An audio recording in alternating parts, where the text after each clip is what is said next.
Bismillahirrahmanirrahim. Welcome to the course Object Oriented Programming. To take this course, you must clear the basic programming course, that is Introduction to Computer and Programming or Introduction to Computer Programming course. I am your instructor for the course. My name is Dr. Najmul Saqib. I am Assistant Professor in Department of Computer Science, ComStats, Institute of Information Technology, Islamabad campus. To start with, let's see the aim of the course. This course provides the motivation of object-oriented programming language and in-depth knowledge of various concepts of object-oriented programming and its implementation in C++. So the motivation is basically of the object-oriented programming language is basically came from the real world. We will see how this motivation arise and how this is adopted by this object-oriented programming language, and then the implementation will be done in C++. Course book. The textbook we will follow in this course is C++ How to Program by Detail and Detail, and the reference book is Weight Groups Object-Oriented Programming in C++ by Robert Leffour. So we will follow these two books, and my slides, the content of my slides, my presentation will be based on these two books basically. Let's see the course outline. We will see first what is a class, object, and member function of a class, constructor, destructor. So basically there are the main concepts of object-oriented programming is the class, object, encapsulation, polymorphism, and inheritance, and these are basically the sub-concepts that lie inside these big concepts, right? So then we will see the default constructor, returning object from a function, object and memory, static class data, constant member function and constant objects, base class and derived class. Here comes the inheritance, derived class constructor, overloading member functions, scope resolution, abstract classes, public and private inheritance, level of inheritance, multiple inheritance, aggregation and composition. And then we will see new and delete operators. So these new and delete operators are the same as we have seen the dynamic memory allocation operator in C course. In basic programming course, these are the malloc function and the free function.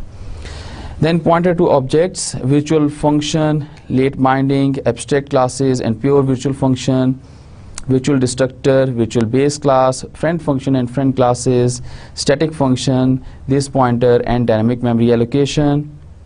Then we will see what is an exception handling and what is the motivation behind the exception handling. Then try and catch block, throwing an exception, catching multiple exceptions. And in the last we will see stream and files and then templates. So this is the basic course outline, and we will follow, as I told you before, that we will follow the details and Robert Leffour, these two books in this course. The marks distribution for the course is assignment is the 10% weightage of the total 100%, quizzes 15%, sessional exam 1 10%, sessional exam 2 15%, and the final exam, the terminal exam, is of 50% weightage. Let's start. Introduction.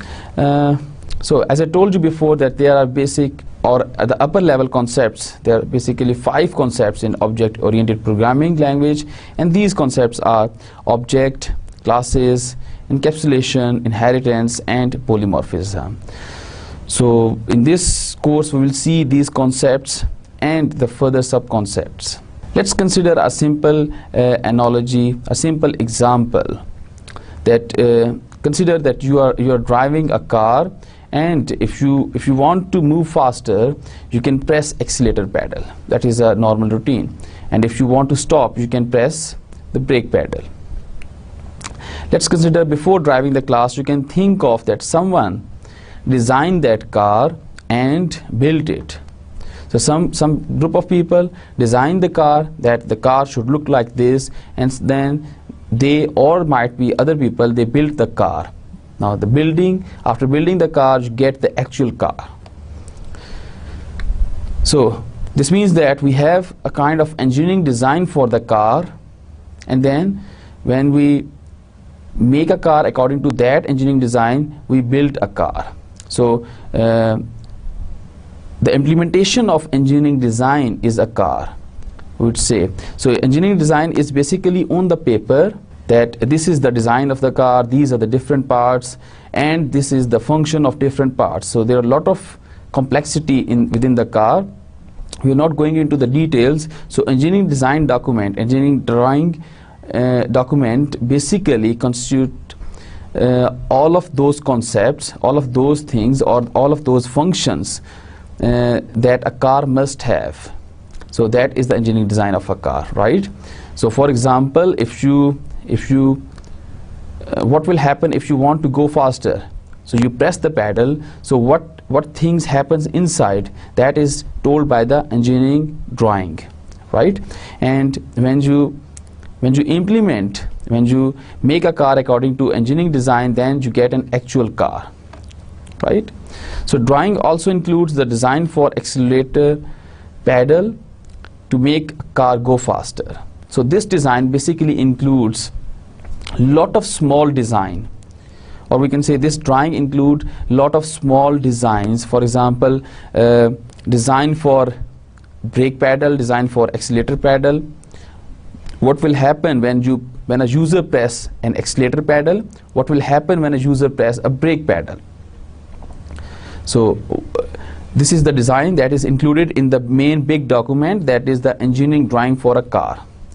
So let me summarize that we have an engineering document or engineering design drawing for a car, and that engineering drawing contains lot of smaller design or drawing of the car, that we can say that these are the function of a car. These smaller design are the function of the car, and we group it together, the smaller function, and then it is the engineering drawing for a car. Now this engineering drawing for a car, when you implement all those things according to that drawing, you get a car, a real car, right? So we can say a pedal hides complex mechanism that makes the car go faster.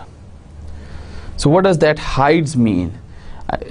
As an ordinary user, if you know how to drive a car, you know that there are 3 or let's say 2 pedals in an automatic car. The accelerator pedal, you know that there is an accelerator pedal, and if you push that pedal, the car go faster. You just know these things, but it is not mandatory for a driver to know what actually happens inside the car. So this means that this accelerator pedal hides the functionality of the car to how to go faster, how to go more faster, right? So similarly, a brake pedal hides the mechanism that slow the car. So you know that there is a pedal aside with the accelerator pedal, and using that pedal, when you press the brake pedal, it slow down the car. But the driver not necessarily actually know that how the car stops, what is the mechanism that slow the car. So I don't know this mechanism, but I don't know when I press this pedal, the car stops. This means that there is something hidden from me. Like I know if I press the pedal, the car stops, but how actually the car stops, I don't know this thing. So this means that brake pedals hides the mechanism that how the car actually stops. So steering wheel hides the mechanism that turn the car, and so on. So steering wheels, using steering wheels, you can turn the car on the left side or on the right side, but you know if you turn that steering wheel on the right side, it will make the car turn right, but actually what parts are involving to make the wheel turn on the right side, you are unaware of these things, right? So this means that a steering wheel hides the mechanism that turn the car. So there are a lot of examples like this in a car. So we have seen that there is some principle that is called hide. You hide the complexity from the user and provide a simple interface to a user. So simple interface like accelerator and brake pedal, steering wheel, transmission shift. So you change the gear you move up as you move faster, and etc. allow driver to interact car's complex internal mechanism. So these are the interfaces. What are the interfaces? The simple interfaces in a car is a steering wheel, is a brake pedal, is an accelerator pedal, is a shift transmission shift. So these are the simple interfaces. Using that interface, you can allow or these interfaces allow the user or the driver to interact with the complex function of the car. So the driver don't know what internally happens inside the car, but he knows that when he press the brake pedal or when he press the, let's say, accelerator pedal, the car will move faster, right? So point to be noted here are, you cannot drive the engineering design of a car. So engineering design is basically on the paper or on the laptop, inside the laptop in a soft form, right? So this is something that you cannot drive, or you can say that this is not a live entity, right? So before you can drive a car, it must be built according to the engineering design. So when a car is built according to the engineering design, then you are able to drive that car, right? So the engineering design is on the paper or inside the laptop in a soft form on a computer, but the car is actually exist somewhere, right? So the car has the actual existence, but the engineering design is something that is on the paper or on the laptop or on the computer. So the car will not accelerate on its own. A driver must press the accelerator pedal. That is very important point, that it's not possible for a car to press it by itself, its accelerator pedal, to go faster. There must be some driver, some user that is interacting with that car, and that presses that accelerator pedal or a brake pedal, or it change some transmission shift and so on. And there is another important principle, that is hiding the complexity from the user. So you can see how you can hide, how in this example the complexity of the various functions of car are hidden from the user, and a simple interface for those to run those complex functionality or to operate on those complex functionality are provided in the form of, for example, accelerator pedal, brake pedal, transmission shift, steering wheel, etc. So object-oriented programming concepts. So the function hides from user the complex task it performs. Like in our previous course, we have seen that in our, I think the first in the fourth or fifth lecture, we have seen that what is a function, and we make a bake cake function. So baking cake is maybe a complex process, and we write all those bake steps inside a block, and we call that a function, a bake cake function. So whenever you want to bake a cake, you just call that function. You do not need to know all the steps that are inside that bake cake function. You just call that function, provide the ingredients, and it will bake a cake for you, right? So we can say the function hides from the user the complex task it performs, right? So all the complex tasks are inside that function, and you just need to call that function. You just know how to call that function. What parameter should I pass to that function? This is what you should know. Like in case of accelerator pedal, for example, you should know that when I press that pedal, the car go faster, and when I release the pedal, it turns it to be into the slower speed. So same accelerator pedal hides complex mechanism of making the car go faster. So जिस तरह से function hide कर रहा है user से complex task, इसी तरह से वो ब्रेक पैडल, वो जो एक्सीलेटर पैडल है, it also hides from the user the complex mechanism that is inside the car that makes the car goes faster when you press that pedal. But the only thing is, in the case of function, you should know what type of value, how many arguments you have to pass when you call that function, and what is the return value. In case of accelerator pedal, you should know that how to operate that pedal. When you press that pedal, car goes faster. और जब आप उस pedal को release करेंगे तो car की speed gradually कम होना शुरू हो जाएगी. So C++ makes a program unit called class that houses various functions. So same as car engineering design houses the mechanism of accelerator pedal. So car engineering design को देखते हैं. So car engineering design में we have accelerator pedal mechanism, we have the brake pedal mechanism, we have the transmission shift mechanism, we have a steering, a wheel steering mechanism if you turn it right or left, and there are a lot of other mechanisms, and all these mechanisms are housed inside, lie inside the engineering design document of that car, that is on the paper or maybe on the computer.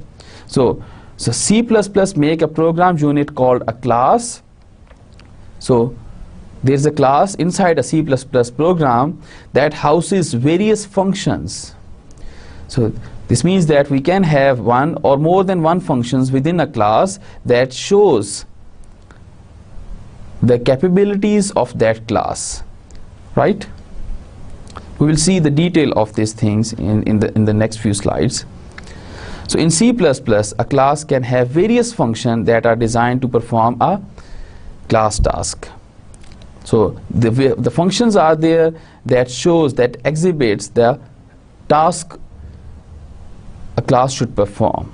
The car engineering design document or engineering drawing for a car has lot of small functions, or we can say a lot of small mechanisms that shows the task a car can perform, or capabilities of a car. So in C++, a class can have various functions that are designed to perform a class task.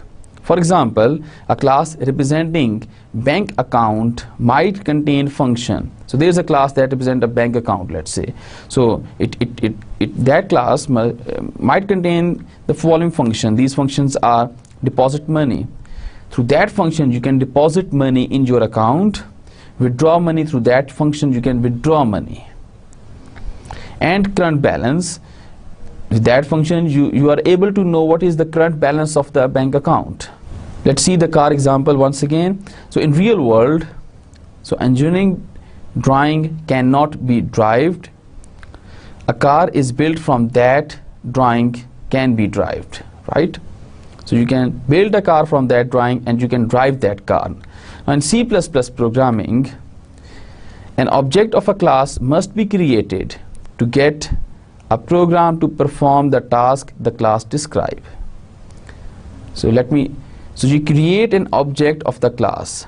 So you have the drawing, engineering drawing, and you create a car from that engineering drawing, right? So you can say that car that we have created with that engineering drawing is an object of car engineering drawing, right? So an object of a class, because a class is a group of functions that shows what task a class perform. But actually if you see in detail, then in programming language, an object of a class must be created to get a program to perform the task the class describe. In order to show that what kind of task the class should perform in the program, you have to create an object of that class. Now in real world, pressing accelerator pedal sends a message to a car to perform a task. What task? Go faster. So this is kind of a message sending to a class. You are sending some message to a class. You're providing some kind of message to a class using the accelerator pedal interface, that when you press that pedal the car go faster. In C++ programming, message can be sent to object by calling a member function. So you call the function. So basically what is happening here in the real world, if you see this example, what is happening here? So pressing accelerator pedal send a message to a car to perform a task. So आप किस car का accelerator pedal press करेंगे? किसी गाड़ी का करेंगे ना? There exists a car, there must be some car that exists, and you press the pedal of that car and that car go faster. So this means that if I say a car is an object, so my car is an object, if I press the pedal of my car, it goes faster. So in C++ programming, the message can be sent to an object by calling a member function. So if you are pressing a pedal, this means that you are basically calling a function. What function? Accelerator pedal function. And as a result of that, what you are providing and as an input information to a function, you are basically pressing that pedal or releasing it. If you press that pedal, the car goes faster. If you release that pedal, car will slow down. So the message in C++, message can be sent to an object by calling a member function.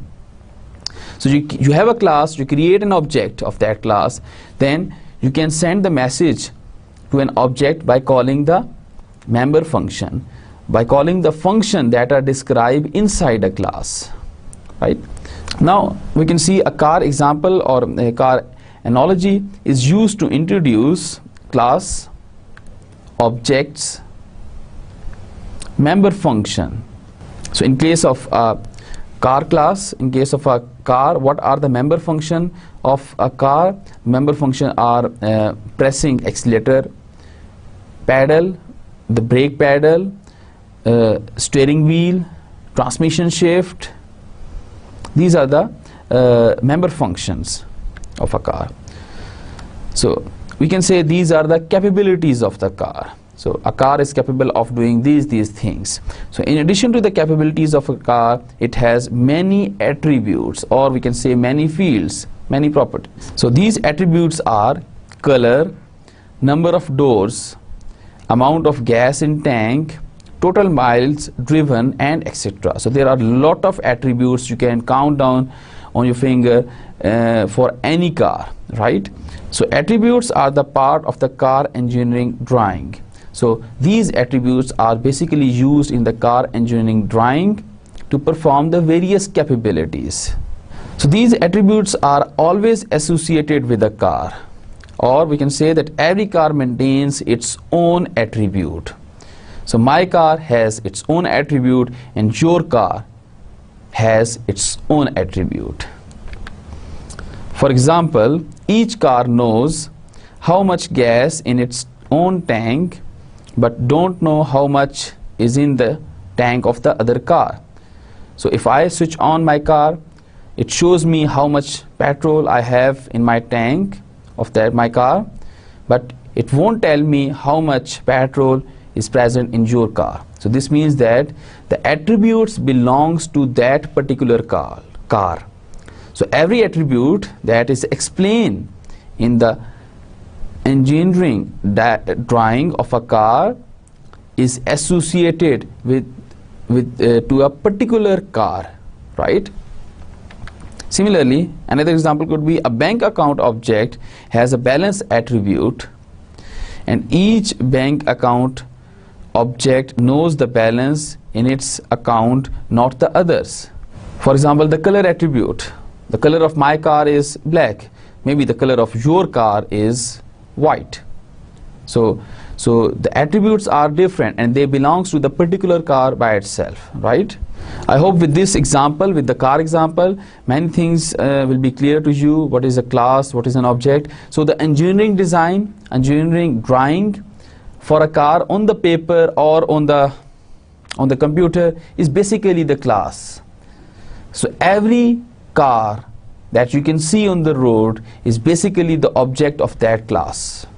My car is an object of that class. किस कौन सी class? Car engineering drawing. Car engineering drawing describe करती है कि गाड़ी में क्या क्या चीज़ें होनी चाहिए, क्या क्या चीज़ें होंगी, कैसे वो काम करेंगी, राइट? उनका मैकेनिज्म कैसा होगा, कैसे वो फंक्शनैलिटी परफॉर्म करेंगी. So these document, we can say this document is called a class. So that is on the paper. That means it doesn't exist. It has no existence. So if you implement that document, implement means that you make a car according to that document, then you have an actual car. This means that you can touch that car, you can perform, or you can check the capabilities of the car, and that car has its own attribute, own set of attributes. It has its own color, it can check the fuel in its tank, it has its own current speed, for example, and so on. Now objects. So you can look around now and you will find many examples of real world objects, right? For example, your dog, your desk, your television, your bicycle, these are all the objects. Real world objects share two characteristics. They all have states and behavior. So every object that exists in the real world, now everything in your room you can find that is an object. For example, this mouse is an object. The keyboard here, this keyboard is also an object. We will see it is an object of which class, but this is an object, right? The chair on which I am sitting right now, it's also an object, right? The table on which this keyboard and this mouse, this table is also an object, right? So everything that is tangible or that has some existence is basically an object, and every object in the real world has two characteristics, and these characteristics are they have the state and they have the behavior.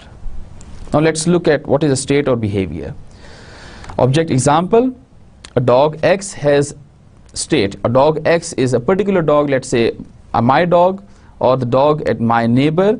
It has some state. For example, it has a color, name, breed, or hungry, and so on. And it has a behavior. Behavior are the barking, fetching, wagging tail. Your bicycle also have states.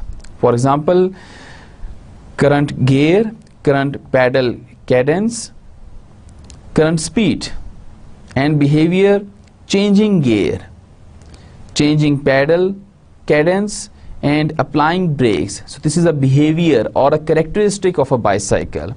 And a bicycle have a state कि अभी कौन से current gear पे आप चला रहे हैं bicycle को, पैडल की जो मूवमेंट है उसकी स्पीड क्या है, बाइसाइकिल की करंट स्पीड क्या है.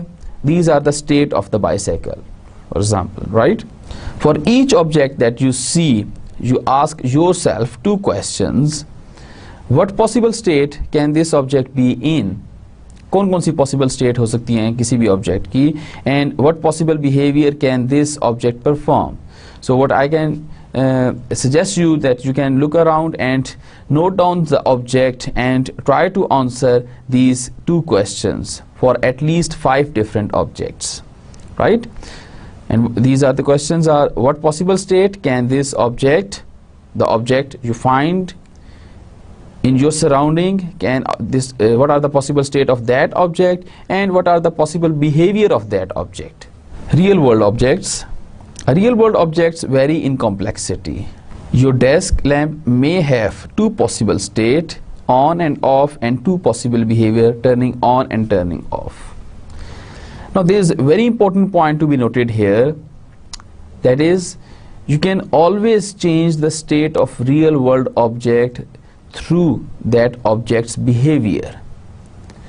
So whenever you want to change the state of that object, you have to play with the behavior of that object, right? You execute a particular behavior and then the state of the object is changed, right? For example, take the example of this desktop lamp. It has 2 possible state, either on or off, and 2 possible behavior, turn on or turn off. For example, the lamp, I have a lamp and its state is off, and I want to change its state from off to on. What I have to do is I have to execute its behavior. What behavior? Turn on. So I execute that behavior and the state of the object is changed.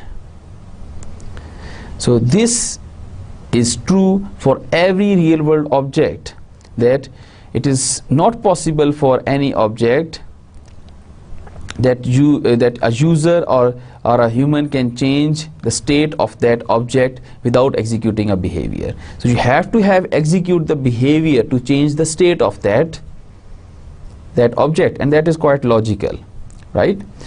The other example could be your desktop radio might have additional state. For example, on, off, current volume, current station, and behavior, turn on, turn off, increase volume, decrease volume, seek, scan and tune. For example, right now the state of your radio is the current station, that is the state of the radio is, let's say, 100 FM, and if you want to change that current station from 100 to 102, what you have to do is you have to execute the behavior that is change station, right?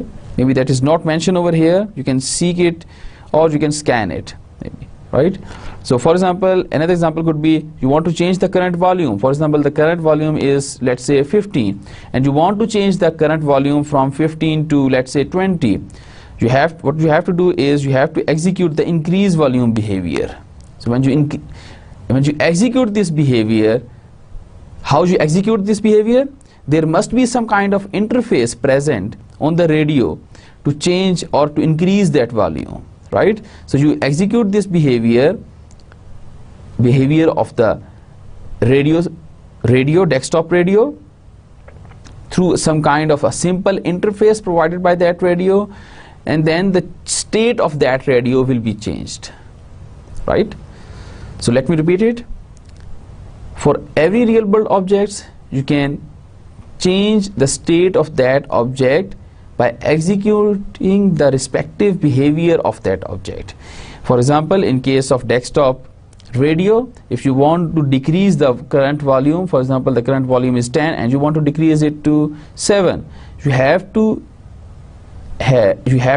execute the behavior of that radio. For example, there is an interface provided by the radio, by the desktop radio object, and that interface is some kind of dial through which you can increase or decrease the volume, right?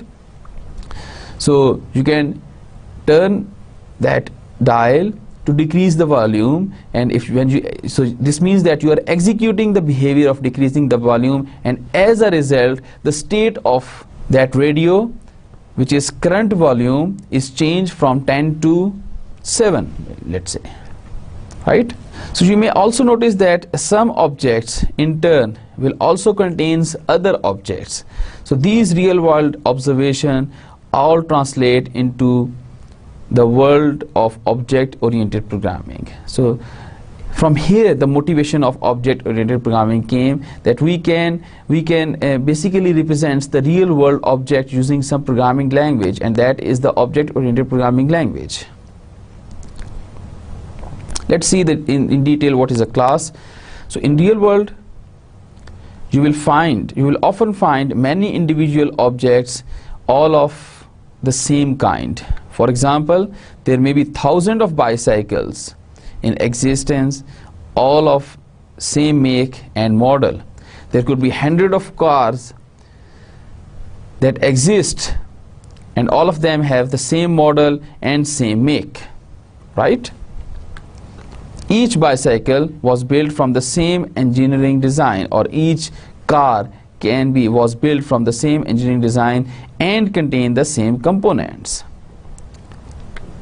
Then in object-oriented term, we say that your bicycle is an instance of a class of object known as bicycle, or your car is an instance or an object of the class of objects known as cars, right? So there is a class car that basically tells the engineering drawing of how to building a car, right? And that is on the paper or on the computer. And when you build a car, like my car is built using that engineering design, so my car is an object of car class. Your car is also an object of car class. Now let's see what is a software object. Now how we can formulate that real world object into a software object basically. So software objects are conceptually similar to the real world objects. They too consist of states and related behavior. An object stores its states in fields. So the state of object So object have state and behavior, and software object, the states are represented by the field that is variable in some programming language. Like in C language you have a variables, so you represent fields by using variables, and exposes its behavior through methods, that is functions in some programming language, and in C language it's also a function. So a software object is basically composed of fields or variable and functions. So variables basically represents the state or attribute of that object, and the function represents the behavior or capabilities of that object. So the methods operate on objects' internal state and serve as the primary mechanism for object-to-object communication. So let's consider this figure on the slide. So you can see in the outer circle there are 1, 2, 3, 4, 5 methods, that is behavior, and then these are the states. Now if you want to interact with the state, you have to execute a particular behavior. Right?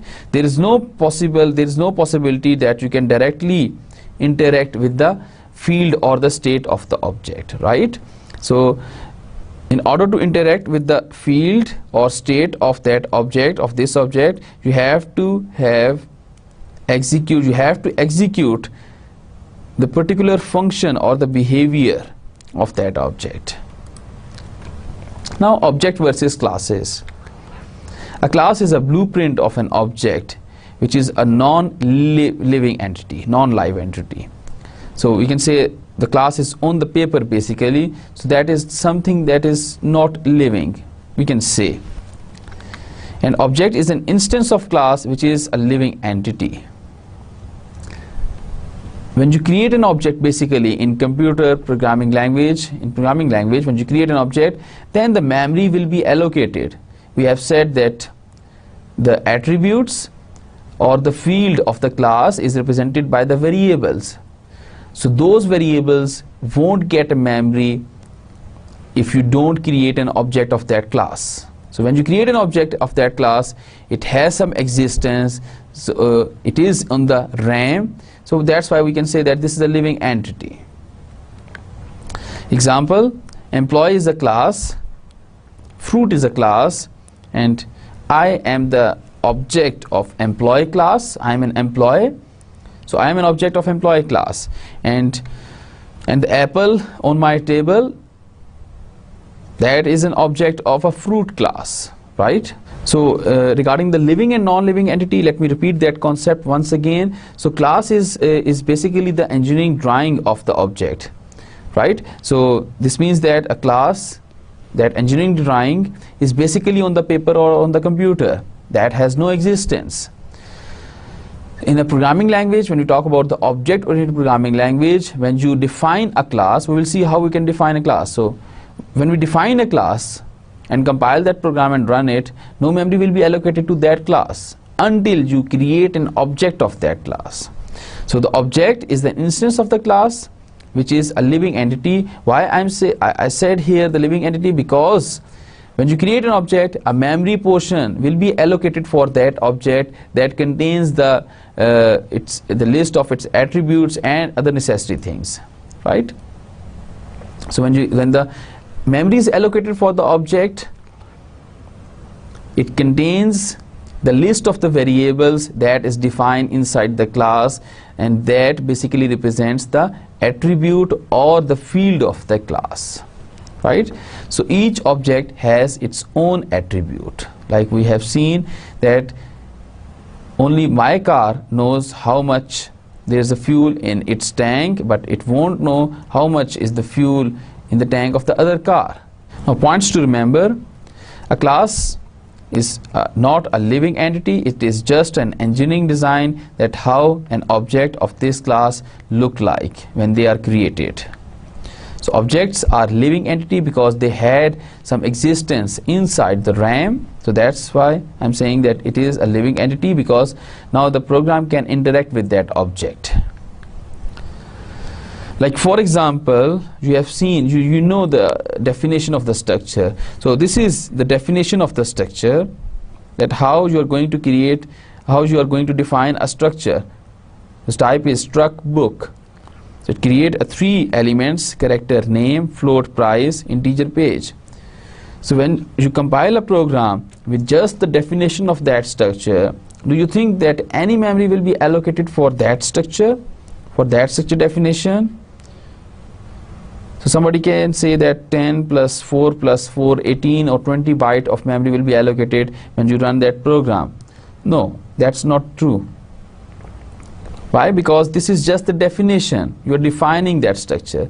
This is same as like int is defined in C library, that whenever you are going to declare an int variable, 4 byte of memory will be allocated. It is defined somewhere in the C library. So struct book is a user defined class. You define that definition, definition of struct book inside your program, and that is just the definition that tells when a variable of that struct book type is created. For example, like this, you create a variable b1 whose type is struct book, then b1 के लिए memory में कुछ space allocate हो जाएगी, and within that space it has a name that is 10 byte, price that is 4 byte, and pages that is also 4 byte. So this means that if we have a definition of a class and we compile the program and run it, it won't create or allocate any memory for that class, because the class is just the blueprint. It tells when the object of that class is created how that object will look like, और वो object किन चीज़ों से मिलके बना होगा, किन attribute से मिलके बना होगा, किन वेरिएबल या किन फील्ड से मिलके बना होगा. Right? So when you create an object of that class, we will see how we can create inside the, let's say, the main function or any other function. Then the memory of that object will be allocated. The type of the object is the name of the class basically, and inside that object's memory it has all the attributes or the variables that is defined in the definition of the class. Okay, let's see how we can define a class with a member function. So in this example you can see at line 8 to line 16 there is a class definition. This is called a class definition. So you have a keyword CLASS, that is a keyword written in small, and then you have a name of a class. Usually we write the first letter of the name of the class as a capital letter to increase the readability in the program, so that you can know that this capital G, this with grad book with capital G is basically the name of the class, right? And then you have the opening bracket of that class definition, and then this is the closing bracket. If you see the structure, struct is the keyword, then we have the name of the structure, and then there is the opening bracket and closing bracket. Same here, we have a class keyword, the name of the class, and then we have the opening bracket, and this is the closing bracket followed by a semicolon. Now there is a one function. We will see what is a public. Okay, so there is a one function inside the class, and this is very familiar function, void display message. So any display message, then this is the opening bracket and closing bracket of the function, and there is one statement cout less than sign welcome to grad book, less than sign and else semicolon. Since every C statement or C++ statement ends at semicolon. Now what is this cout for? This is basically same as the printf function. So cout is basically the output function, as we have seen in the previous course, that printf is basically the output function. So printf is the output function in C programming language, and cout is the basically the output function for the C++ programming language. So whatever inside this double quote will be displayed as it is. You can use inside these double quotes, you can use any of the escape sequence that we have seen in the programming course. Now then there is a keyword public. So this keyword is there. This means that this display message function is a public function. So whatever we write after that public keyword, one function, two function, three functions. So you write public, and then we have function number 1, function number 2, 3. So here in this class definition we just have one function, right?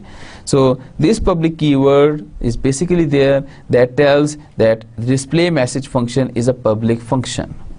Now what is a public function? A public function is a function that can be called or that can be accessed using an object of that class outside that class definition. So इस class definition से बाहर, let's say main function के अंदर, you can call display message function using some object of gradbook class, right? So the public means that you can access the public function that are defined inside the definition. So this is the definition, inside the definition of the class gradbook, and the public function that are defined inside the definition of the gradbook class, and these public function are accessible outside using the object of that class, right? So now you can see that here you can create an object within the main function. You write gradbook space my gradbook. Now my gradbook is basically an object of a gradbook class. So this is the same as you have created a variable b1 whose type is struct book. Now when you create this variable whose type is struct book, now the memory will be allocated for b1. So when you create the variable my gradbook whose type is gradbook class, so there is no need to specify the keyword class with gradbook. You can just simply write the name of the class, that is gradbook. So gradbook, my gradbook space my gradbook semicolon. So this creates a gradbook object named my gradbook, and as I told you before that all the public function of the class that are defined inside the definition of the class, these public functions are accessible outside the class through the object of that class. So through the object means that now you are calling display message function with the object my gradbook using a dot operator.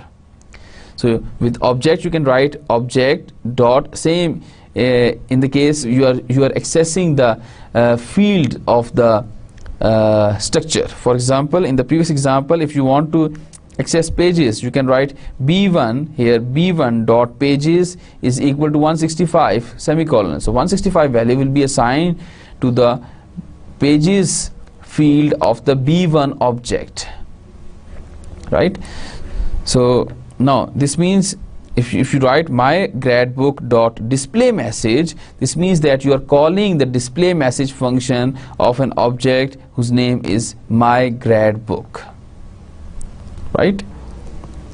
So my gradbook is an object. You can have multiple objects and you can call display message with all of those objects. My gradbook 1, my gradbook 2, my gradbook 3, and now then my gradbook 1 dot display message, my gradbook 2 dot display message, my gradbook 3 dot display message. Every time you get the same thing, that is welcome to the gradbook.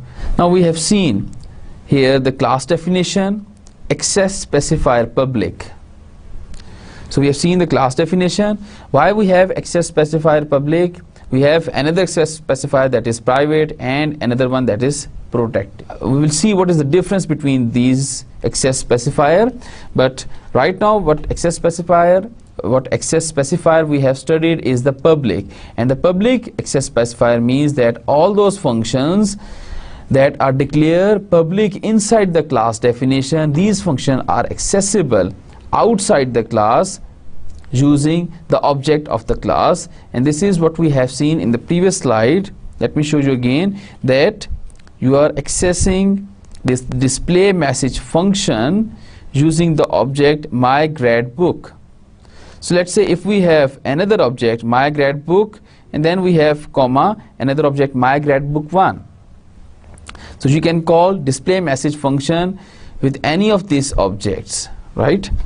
And then we have seen that the class body is enclosed in a pair of curly bracket, that is opening and closing, same as the function opening and closing bracket, and the class definition, but the class definition ends at semicolon. So the member functions, there are some member functions in the class, and what are those member functions? If you try to relate that example with the car example, so the pedal, accelerator pedal, brake pedal, transmission shift, wheel steering, so these are basically the member function of a car engineering drawing class, car engineering drawing, right? So in the previous example, the member function is the display message, so that is the member function of the gradbook class. Now member function, and then we have seen a class object, what are the objects of the class, and dot operator. So dot operator is used with the object to access the public member function of that class. Let me repeat it. The dot operator is used with the object of that class to access the public member function of that class. So everything that is public, that is accessible using the object of that class. That means that everything that is public, that is accessible outside the class but using the object. Now why we have to use the object here? Is it not possible that we can call the display message function without an object? Can you think of this question, that why it is not possible to call the display message function without this object my gradbook? That is not possible. If you do so, it will give an error. But why it is not possible to call the member function of the class without the object? This is a function. We know how to call the function in the previous course, so why not we can just simply call that function? Well, this is not possible because, for example, if I am saying that I execute the accelerator pedal function in a car, then there must be some object कि मैंने किस car का accelerator pedal press करने का function execute किया है. There must be some car, right? So if you call the function display message, then that function is executed, but you have to specify that this function is executed for object 1, 2, 3. You have to specify with the object, right? So you are saying, if you are taking the example of the lamp, you are saying, okay, I am executing the behavior of the lamp, that is turning on, so that its state is changed from off to on, but there is no lamp. Is it possible for you to execute that behavior? No, that is not possible. Then if there is no object, then it is not possible for you to execute the behavior of that object, right? Same concept applies over here. If you haven't created any object, or even if you have created an object, you have to have that object with dot operator to call a particular member function of that class, right? So अगर मैंने ये object यहाँ पे बनाया है gradbook का my gradbook object बना है, सो अब माई ग्रेडबुक का साथ मैं डिस्प्ले मैसेज का फंक्शन कॉल कर सकता हूँ without that object, without writing this my gradebook dot. अगर इसको मैं यहाँ से ख़त्म कर दूँ, my gradebook dot, you can see the mouse on the slide. If I want to omit this half line, if I erase this half line and just call the display message function, the function, it will give me an error. Why? Because it's not possible to call a function if there is no object, right? So you have created an object in the previous line, but you have to tell that you are calling the display message function of which object. You have to specify this thing. So if there is no lamp on the table, and I'm saying that I try to execute the behavior, I want to execute the behavior of that lamp, let's say turning on, to change its state from off to on, but there is no lamp here. So it's not possible for me to execute that behavior, because for that I need an actual lamp, right? So in order to execute the public member function of a class, you have to specify the object of that class. So these functions are executed basically with the object, right? So without the object, it doesn't make sense that display message function is executed with which object, right? Same as we have that if I'm saying that I'm executing the turning off behavior of the lamp, but there is no lamp actually here, right? Yes, if I bring the lamp and place it over here, then it is possible for me to execute that behavior, turning on the lamp, and it will change the state of the lamp from off to on. And dot operator is basically used to access the public member function of that class by using an object. So dot operator के left तरफ आपके पास object का name होगा, और dot operator के right side पे you have the name of the member function of that class. Let me summarize our today's lecture. In today's lecture we have seen real world analogy, various analogies to clear our concept of classes and objects and member function, and we have seen the motivation of object oriented programming language. And the motivation is that we want to represent the real world object using a programming language, and for that we have created an object oriented programming language. We have seen the objects in a real world, and we have seen that each real world object has a state, a set of state, and a behavior. And we can formulate that real world object into a software or a programming objects. And if we do so, we represent the state by a variable, and we represent the behavior of that object using a function in a programming language, right? And then we have seen another important concept, that is hiding the complexity and providing the simple interface to the user to execute these complex mechanisms. Then we have seen that it is not possible to change the state of the object without executing its particular behavior. So in order to change the state of any object, you have to execute its particular behavior. And we have also seen thoroughly that in order to execute the behavior of the object must exist, and you have to execute the behavior. If we see it using the programming perspective, we can say that we have to use an object in order to execute its particular behavior. Real world में हमारे पास lamp है. If we want to execute its behavior, turning on, then I have to apply turning on behavior on some kind of lamp. So the lamp must be there then. So इसी तरह से if we want to execute any member or a public member function of a class, then we have to execute it with the object using a dot operator. Dear students, this is the end of our lecture number 1. I hope you have understand all the concepts. If not, you can just go through the lecture again, once again, read the book by Dietel and by Robert Lefort. And we just start with the class chapter. We ignore the concepts of the basic programming from these books. So Dietel, C++, how to program C++ by Dietel, and C++ object oriented programming language by Robert Lefort. Allah Hafiz.